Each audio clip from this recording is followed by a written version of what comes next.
Bienvenidos a este video donde vamos a tocar el tema del análisis de Fourier, que es una herramienta que en posteriores videos observaremos que sirve para hacer el análisis de estabilidad en los métodos de diferencias finitas. Este tema está plagado de bastantes, no quiero que suene negativo, simplemente hay un conjunto grande de definiciones, ¿no? Y hay bastante de trasfondo en todo esto. Entonces trataremos en este video trataré de ser práctico en este video sin entrar demasiado en observaciones muy complejas o profundas de las mismas definiciones. Entonces, como tal, el tema se conoce con el nombre de análisis de Fourier. Vamos a ver aquí.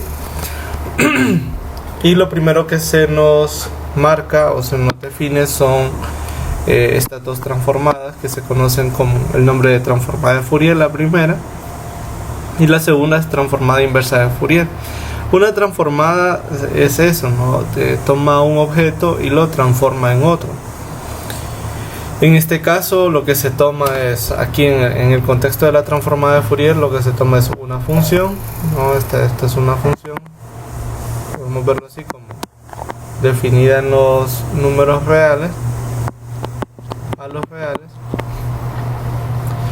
Y lo que hace la transformada de Fourier, vamos a poner aquí transformada de Fourier, es que lo convierte en otra función, ¿no? Vamos a ponerlo así, que está definida en los reales.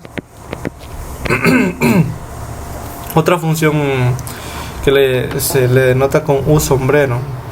Y la transformada inversa de Fourier lo que consigue es lo contrario, es decir, tenemos la función transformada y lo que queremos es recuperar a la función 1. Eso es lo que hace la transformada inversa de Fourier. Y estas son las definiciones. Aquí está claro cuál es la definición de la transformada, cómo se opera, ¿no? Cómo se hace para obtener esos valores. Podemos notar aquí que se necesita integrar una expresión que puede tener elementos complejos, así que hay que recordar un poquito ahí de integración compleja, ¿verdad? Por eso en los comentarios del campus virtual les comentaba que tenían que tratar de recordar un poquito de esos aspectos. Bueno, otra transformada que nos interesa es la transformada la transformada discreta de Fourier. Y para entender el contexto de esta definición, vamos a hacer la siguiente gráfica para entender de qué se trata. Supongamos que de inicio tenemos una partición de este estilo, ¿no? Tenemos nuestro salto de paso h, nuestro tamaño de paso, aquí menos h menos 2h, supongamos que está definido en todo el dominio, y a cada uno de estos valores les corresponderá, pensando en el contexto del método de diferencia, le corresponderá algún valor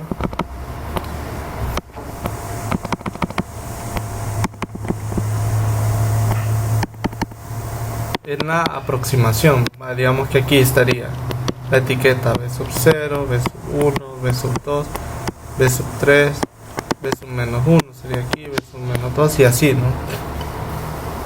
En ese contexto entonces se forma una sucesión de números reales, ¿no? Que vendrían a ser las aproximaciones. Así, B sub menos 2, B sub menos 1, B sub 0, B sub 1 y así, ¿no? Entonces, en este contexto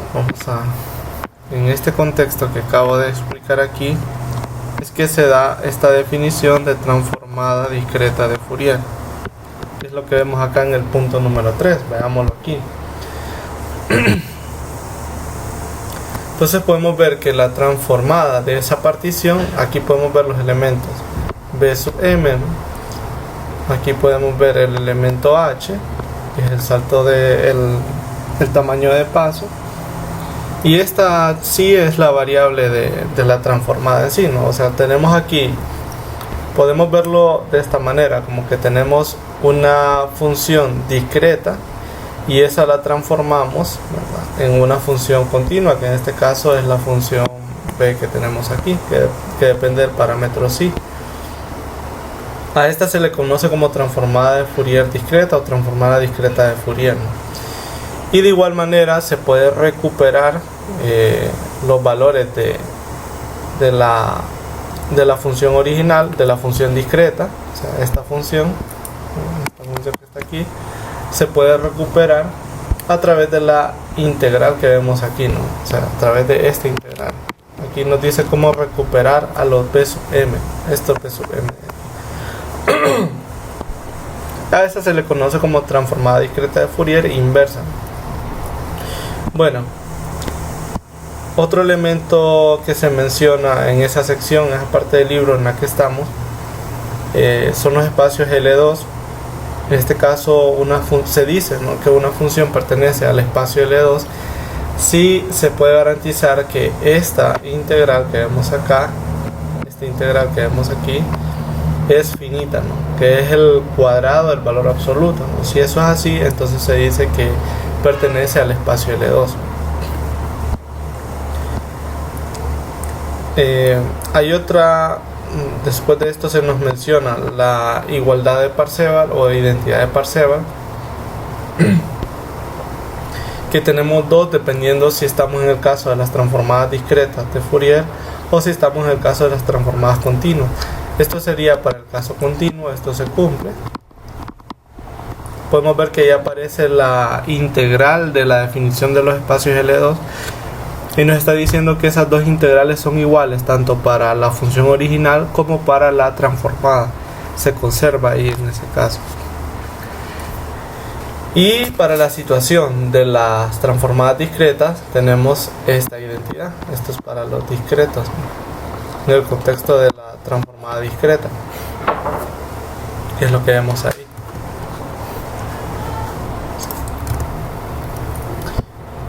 En el libro se menciona un ejemplo del uso de la igualdad de Parseval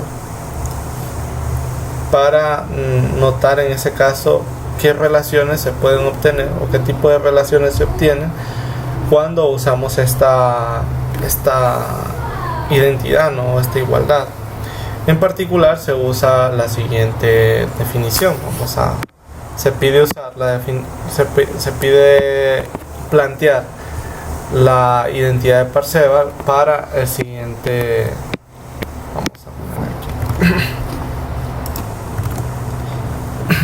Consideremos este ejemplo del libro y rellenaremos algunos espacios donde en algunos pasos no hay explicación.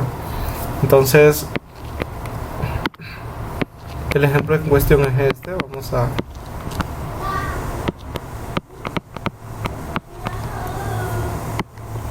Dice aquí si xm menor que 1, si xm es igual a 1, perdón,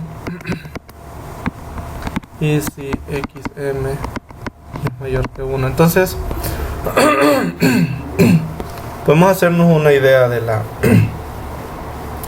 gráfica de esta función. Además, aquí se nos menciona que h es vamos a escribirlo así, 1 sobre m. Vamos a ponerlo de esa manera. Y entonces, ¿cómo se vería la gráfica de esta función? Podemos verlo así.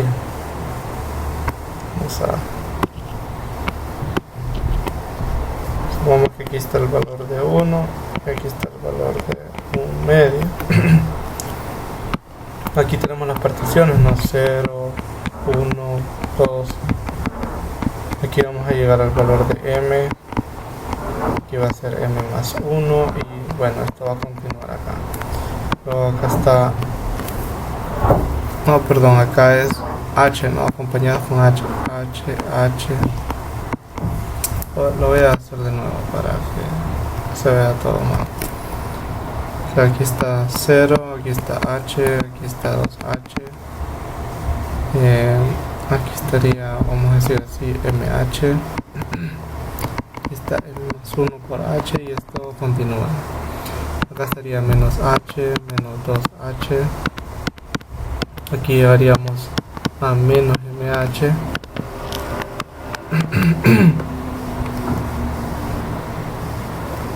Aquí estaría menos m menos 1 de h.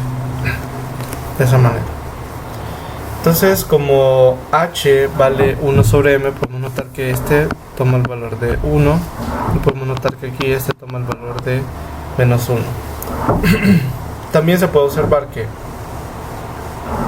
vamos a poner aquí, que de aquí en adelante todos los valores son mayores que 1 y de aquí en adelante todos los valores son menores que menos 1.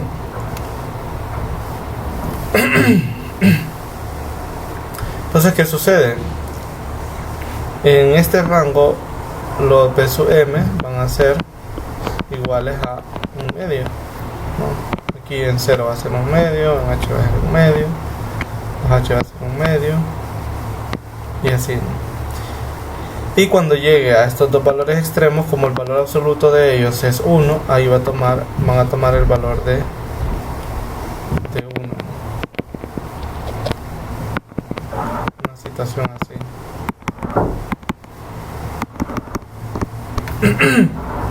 Y como aquí el valor absoluto es mayor que 1 y aquí el valor absoluto también va a ser mayor que 1, entonces en todos estos puntos aquí sería, la función tomaría el valor de 0, ¿no? Tomarían los valores de 0. Bueno, dicho esto, podemos plantear la identidad de Parseval. Entonces, ¿qué nos dice en el caso discreto? Nos interesaría. Primero voy a tomar este lado de acá, vamos a ver a qué sería igual S de ahí. Vamos a plantearlo aquí. Menos infinito a más infinito de b sub m elevado al cuadrado y esto multiplicado por h, ¿no? Vamos a ponerle aquí inciso A. Vamos a ver si lo copié bien. Sí, no, está bien copiado. Bueno, entonces según lo que vimos en el diagrama anterior, podemos notar que los b sub m que me interesan se encuentran desde el índice menos m mayúscula hasta el índice m mayúscula, lo que vemos acá. O sea, nos interesa, si seguimos el cursor, nos interesa desde este punto hasta este punto, puesto que por fuera de eso esto se hace 0. Entonces tendríamos la sumatoria desde menos m hasta m de b sub m minúscula al cuadrado multiplicado por h. Y como en menos m y m el valor absoluto es 1, lo voy a... tengo aquí... tengo aquí un pequeño error, vamos a corregirlo. Aquí valía un medio, no, vamos a corregir eso. Corregir esa parte. Sí, aquí en los extremos valía un medio y era aquí en medio, ¿no? Cuando valía menos 1, que valía, la función vale 1, o sea que aquí sería más bien así la cuestión. Ahí sí, ahí tenía ese pequeño error. Bueno, con esto, como mencionaba, nos interesaría, vamos a separar así, ¿no? Cuando vale m mayúscula y menos m mayúscula, entonces tendríamos una situación así. Vamos a escribirlo aquí, m mayúscula cuando vale menos m mayúscula, y me quedarían los restantes elementos, ¿no? Desde menos m más 1 hasta m menos 1, todos los interiores ahí.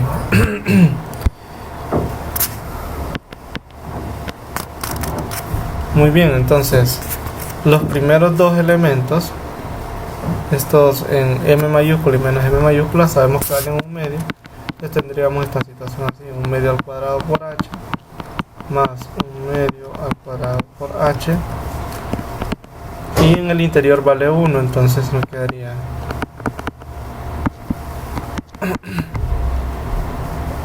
uno al cuadrado por h, así. Esto finalmente, haciendo el cálculo de las primeras dos, me va a quedar un medio de h más h multiplicado, bueno, h por esta sumatoria, vamos a ponerlo así. Y si resolvemos esta sumatoria, quedaría h medios, aquí quedaría 2 veces m menos 1 más 1. Y todo esto multiplicado por h. Luego quedaría h medios más 2mh menos h quedaría aquí. Esto sería 2mh menos h medios. Y como h es 1 sobre m, vamos a usar ese hecho aquí. Digamos así. Entonces nos quedaría 2 menos h medios, así. Con lo cual pues ya tendríamos ahí el primer lado de la identidad de Parseval. Bueno, vamos al segundo lado. Aquí, B. Inciso B, vamos a... El segundo lado de la identidad de Parseval que nos interesa es este de acá. Para eso antes tenemos que calcular la transformada discreta de Fourier. Entonces vamos a recordar un poco, es esta transformada de acá. Esa es la transformada discreta de Fourier. Entonces necesitamos hacer ese cálculo primero. Lo vamos a hacer aquí en la parte de abajo. Verlo aquí. Ya B de sí es 1 sobre raíz de 2pi. La sumatoria, y aquí de nuevo la sumatoria iría desde menos m a m, puesto que en los otros valores se hace 0.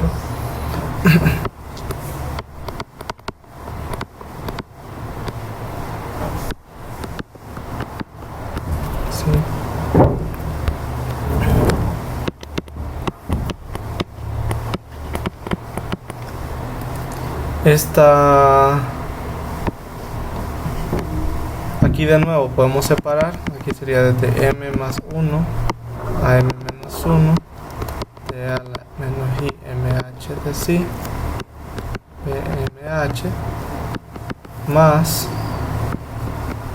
e a la menos i mh sí bmh más e a la menos i menos m h sí b de menos m h, ¿no?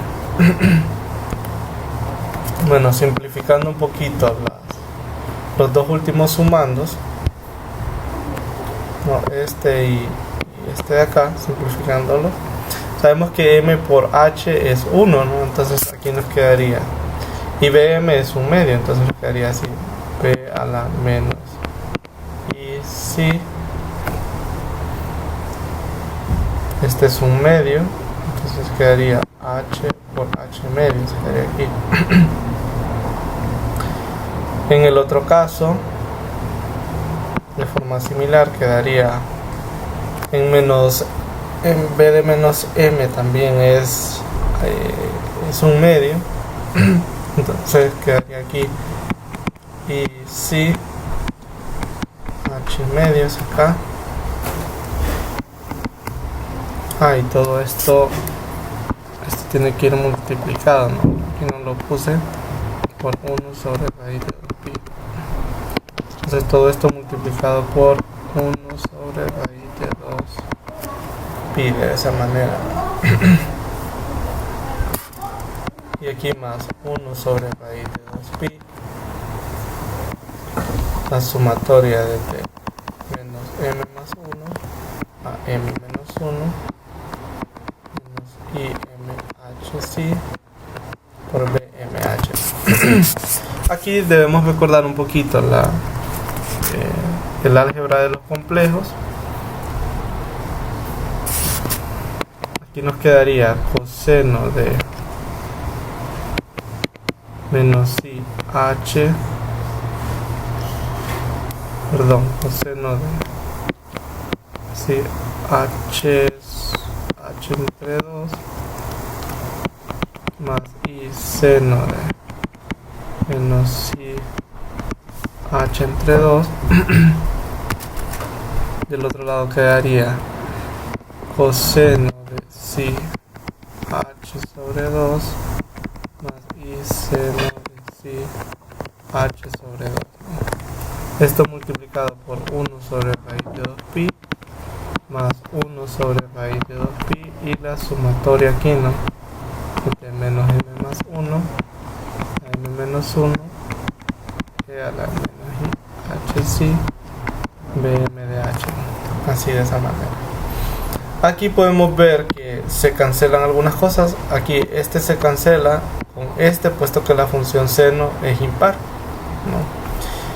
Y los dos restantes, este con este, se suman, puesto que la función coseno es par, ¿no?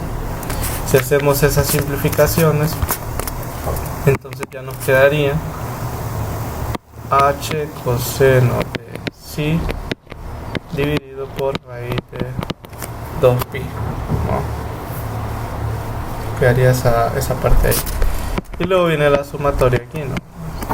2pi, la sumatoria de m más 1 a m menos 1 bmh, de esa manera. Bueno, y a todo esto bm es 1, ¿verdad? En este rango de índices es 1, así que aquí solamente nos queda 100. Vamos a poner aquí, por supuesto, que bm es igual a 1. Y aquí hay un salto en el libro donde no se explica por qué esto es así. Así que voy a tomarme el detalle de justificar esa línea. Entonces, aquí vamos a poner un punto. Solo vamos a justificar por qué esta sumatoria da lo que se muestra ahí en el libro, ¿no? En el ejemplo. Entonces vamos a colocarlo aquí. Solo me interesa esta sumatoria.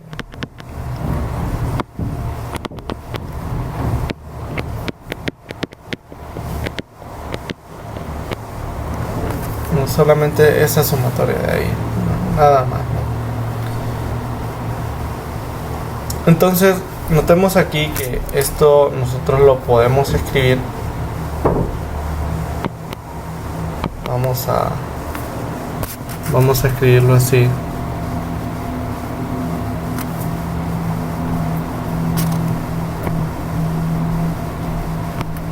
Vamos a escribirlo de la siguiente manera. Aquí vamos a usar, voy a explicar acá. Para esta sumatoria vamos a usar el siguiente resultado. Nosotros tenemos que la sumatoria desde n igual a 0, o vamos a decirlo así mejor, desde i igual a 0 hasta n de x a la n es x a la n más 1 menos 1 sobre x menos 1. Tenemos esa situación.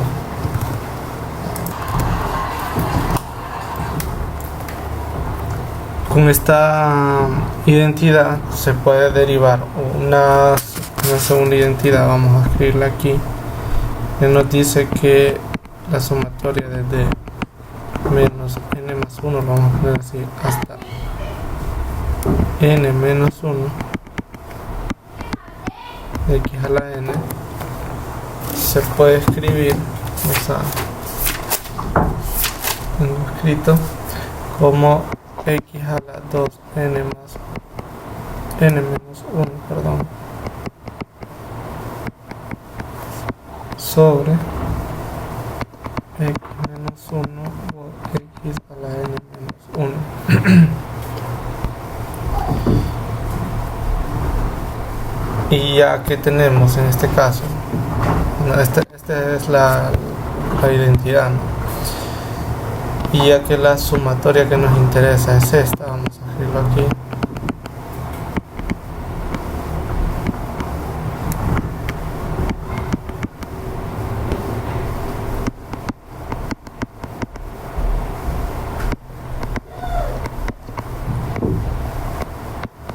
entonces podemos escribir todo como e a la menos, usando la identidad anterior, ¿no? Con 2m menos 1 sobre hc menos 1 e a la menos y hc n menos 1.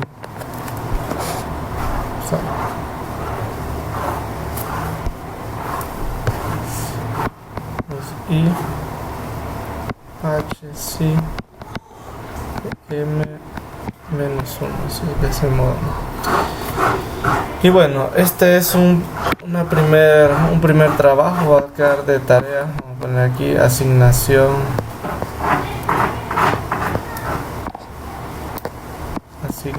1.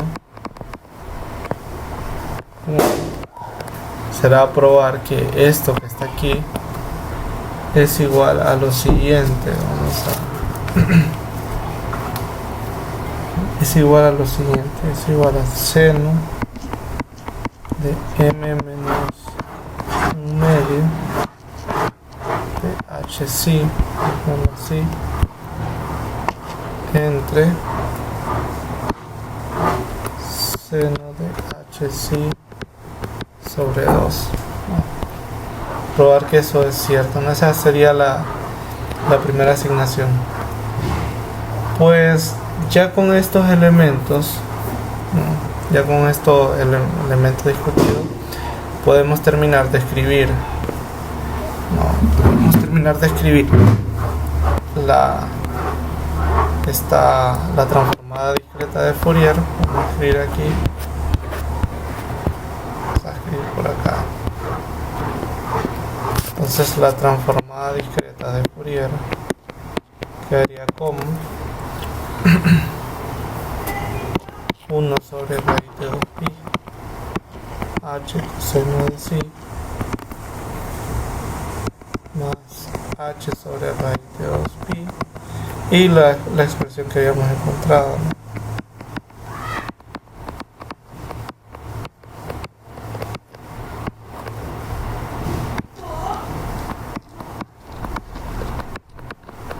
Ahí, ¿no? Tendríamos ese resultado.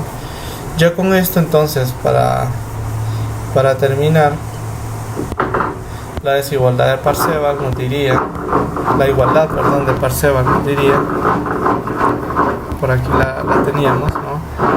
Que la integral de menos pi medio sobre h a pi medio sobre h del cuadrado del valor absoluto de la transformada discreta es igual a esa sumatoria, ¿no? Entonces tendríamos, vamos a escribir eso aquí, ¿no? O sea, tendríamos que la integral medios, perdón, de h hasta ph de psi al cuadrado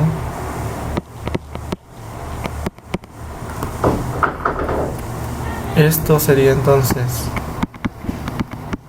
h a pi medio de h sobre raíz de 2pi coseno de psi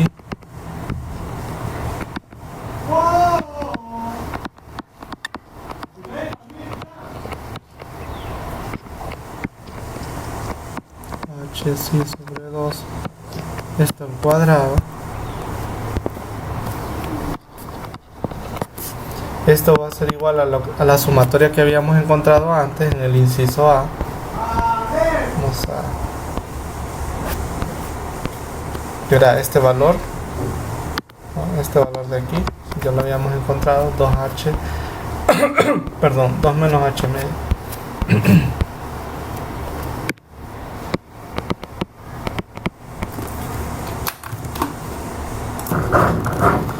Ya con esto entonces tenemos la relación buscada, ¿no? Que es esto que tenemos aquí. Y se puede verificar que en efecto está bien, ¿no? Por ejemplo, si se hace h igual a 1 sobre 100 y m se toma con el valor de 100. Entonces aquí un cálculo rápido en Wolfram Alpha, acá está la integral, podemos ver que nos queda 1.995, ¿no? Que sería el valor esperado. Vamos a ver si es eso, ¿no? 1.995 tendría que ser igual a 2 menos h, que es 1 sobre 100 entre 2, y esto tendría que ser 2 sobre 1 sobre 200. Entonces hacemos ese 2 menos 1 entre 200.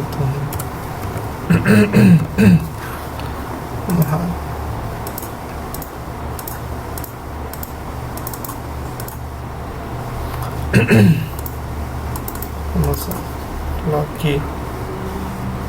2 menos 1 entre 200. Aquí, bueno, vamos a hacerlo. Vamos a usar otra.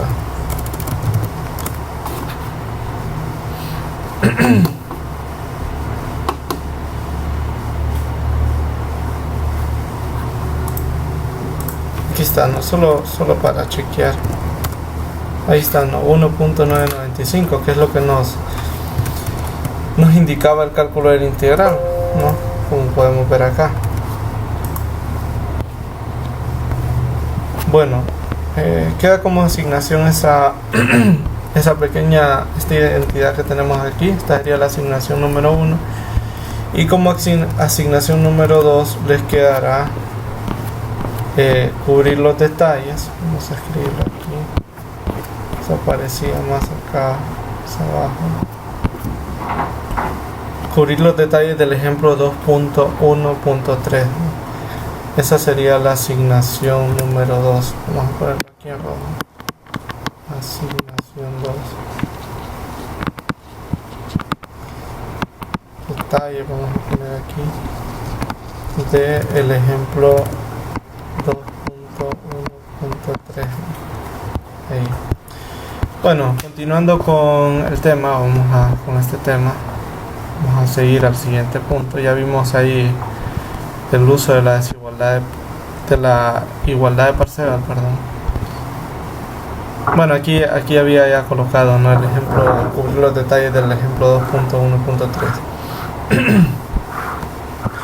Bueno, el siguiente interés es estimar o ver, vaya, muy parecido a lo que sucede en el curso de ecuaciones diferenciales ordinarias. Ahí se ve la transformada de Laplace y se calcula la transformada de Laplace de una derivada, la segunda derivada, y así. Aquí sucede igual. Si uno se permite integrar bajo el símbolo, derivar bajo el símbolo integral en la definición de la transformada de Fourier, o sea, en esta transformada, imagínense que ustedes derivan, vamos a ponerlo aquí, derivan respecto a x en la transformada inversa de Fourier. Entonces, si derivan respecto a x, como la única expresión que depende de x es esta, pues sería la exponencial, que sabemos que su derivada es la misma, iría multiplicada por la derivada interna, y la derivada interna de x es IW. Por eso vemos aquí en la definición de la derivada de x, la parcial de u respecto a x, que aquí aparece la derivada, ¿no?, de e a la IWX, que es esta expresión que tenemos aquí. Y dado que la transformada inversa de Fourier, de cualquier función, siempre es su transformada por e a la IWX, entonces esta misma fórmula nos está diciendo cuál es la transformada de Fourier de la derivada, o sea, es IW la transformada de la función u sin derivar, ¿no? Y entonces aquí tenemos la primera expresión, la expresión A que tenemos aquí. Nos dice que la transformada de Fourier de la derivada es justamente IW por la transformada de Fourier de la función sin derivar, ¿no? Solo la función original. Y así se puede continuar con este procedimiento. Ahora se puede encontrar la segunda derivada, tercera derivada y así, ¿no? Aquí podemos ver cuál vendría a ser respecto a los espacios L2, ¿no? La integral que aparece ahí se puede calcular de esa forma, ¿no? Como aparece aquí en el inciso B, ¿no? Muy bien, un detalle bastante interesante e importante de todo esto es que uno puede resolver a través de la transformada de Fourier, uno puede resolver la ecuación diferencial en cierto sentido. Por ejemplo, si uno tiene la ecuación diferencial que hemos venido estudiando, esta que está aquí, y uno viene y aplica la transformada de Fourier a esto, ¿no? Dejando a t como un parámetro fijo, entonces lo que obtendría es la siguiente ecuación diferencial. Vamos a ver aquí, es esto que tenemos aquí. Si aplicamos la transformada de Fourier, nos va a quedar la transformada de Fourier derivada respecto a t, porque a t no se le toca. Y si se le aplica la transformada de Fourier a la derivada parcial respecto a u, como vimos, eso ya quedaba IWU. Y la transformada de Fourier de 0 es simplemente 0, porque la integral de 0 da 0, ¿no?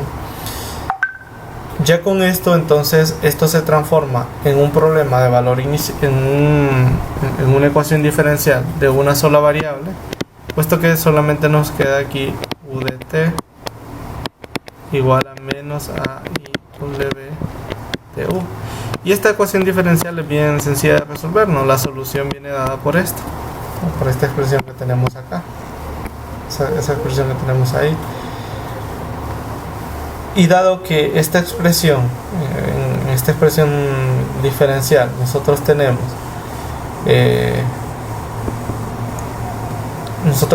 que a y w pues se vería como si fuera una constante, pues esta sería su solución en función, si podemos notar, en función de su condición inicial, ¿no?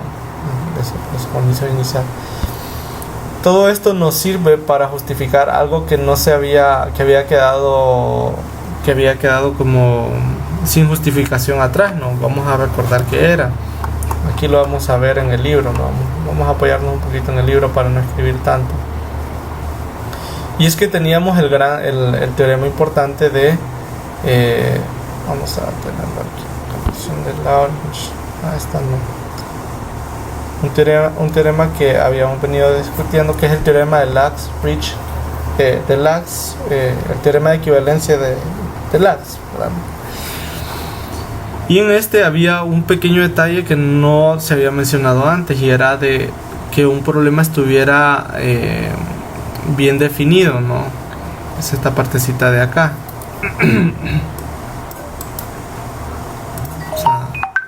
Es justamente esta partecita de acá, ¿no? Que nos dice acá, al considerar un esquema de diferencias finitas para una ecuación diferencial parcial, para la cual se tiene el problema está bien planteado respecto al valor inicial o a la condición inicial. Entonces decía, este esquema es convergente si solo si es estable, pero lo habíamos dicho mucho, esta partecita no se había aclarado muy bien, lo de que estuviera bien planteado. Y la definición de bien planteado venía dado por este inciso 1.5.2. Aquí nos menciona cuando un problema se encuentra bien planteado, y podemos ver que aparecen aquí las integrales de los espacios L2. Entonces aquí con la herramienta de la transformada de Fourier se puede probar que ese problema está bien planteado. Ya lo vamos a notar ahorita.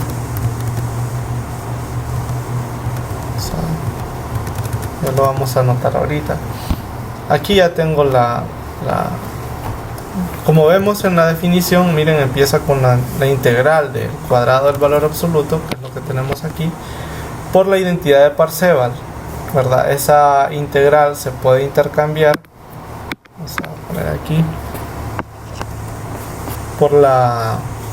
se puede intercambiar por la transformada de Fourier. Si colocamos la transformada de Fourier, la solución viene dada por esto que está acá, ¿no? Se probó hace poquito. que era esto, y podemos ver qué es lo que está aquí adentro, ¿no? Luego tenemos una propiedad aquí voy a ir escribiendo aquí las ciertas propiedades. Tenemos que E a la I teta siempre es igual a 1, ¿no? Con eso tendríamos que solamente nos queda el valor absoluto de la transformada de Fourier en el inicio, y esto pues otra vez usando la identidad de Parseval es la integral original, que es lo que tenemos en esta partecita de acá, ¿no? Y bueno, ahí está, ¿no? Era lo que se quería probar. Lo que se quería probar era una desigualdad, ¿no? Pero vamos a escribirlo aquí. Lo que se quería probar era una desigualdad de este tipo, ¿no? Una cierta constante aquí, ¿no? De la condición inicial. Aquí es X. No, esa es la definición, que es lo que vemos en esta partecita de acá. Sin embargo, aquí hemos probado que en realidad, vamos a poner aquí, lo que probamos ahorita es que en realidad para ese tipo de problema esto es exactamente igual. Con lo cual, si somos formales con la definición, nuestro CDT aquí en este caso vendría a ser 1. Ahí en el mismo libro se nos dice que se puede probar que otros problemas están bien planteados en este mismo sentido. Vamos a revisar aquí.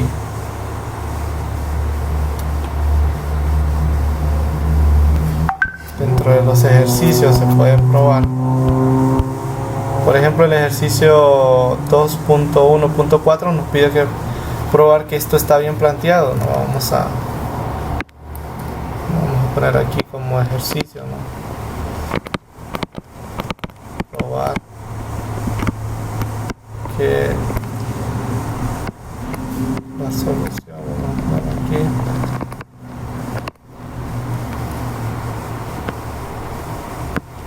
del problema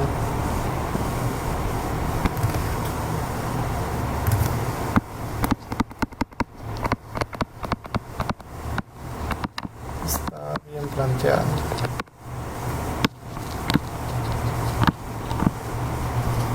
Entonces, como antes, se aplica la transformada de Fourier. Vamos a poner aquí, nosotros tenemos U de t igual a U de x, así. Y entonces, al aplicar la transformada de Fourier respecto a t, no pasa nada, entonces queda así. Aquí quedaría IW, la transformada de Fourier de U de XX. Podemos irlo planteando de forma recursiva. El siguiente quedaría IW, U de X, la transformada de Fourier. El siguiente sería IW,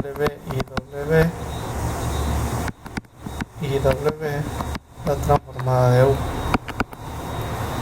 Si multiplicamos, esto nos queda I menos W cubo. Vamos a poner aquí de U, de esa manera. Con esto entonces tendríamos que U de t, de forma similar, ¿no?, a lo que habíamos hecho antes, es E a la menos I W cubo de U de 0, así. Y luego podemos proceder de la misma manera, ¿no?, como lo hicimos en el ejercicio del libro, el ejemplo del libro. Tendríamos la integral de menos infinito de u cuadrado de dx por la identidad de Parseval, es la integral de menos infinito a infinito de la transformada de Fourier usando la solución ante el problema. Tendríamos expresión que a la I W cubo, tendríamos ahí, aquí es cubo, y luego de forma similar, ¿no?, E a la menos I W cubo es el módulo, en este caso es 1, así que quedaría acá menos infinito de U0 al cuadrado cuadrado aquí a todo esto, en este contexto W, ¿no? W de W, y de nuevo por la identidad de Parseval, esto es de X aquí, ¿no? Con lo cual nuevamente de una forma U de 0, ¿no? De una forma similar al ejercicio anterior, pues llegamos a la misma conclusión. Es igual